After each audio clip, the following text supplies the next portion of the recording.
Scheduling a post on Instagram is quick and easy. Just follow these steps. Step 1, open the Instagram app.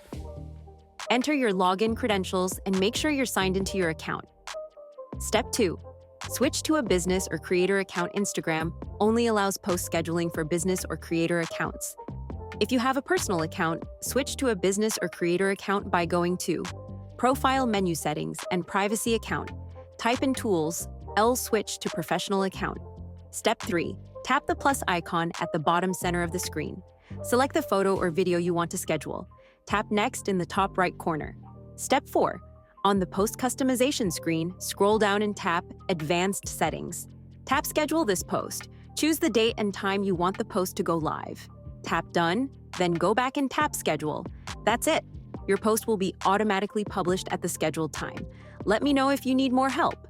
I hope this helps. If it did, consider subscribing my channel. It really supports me. Thanks for watching.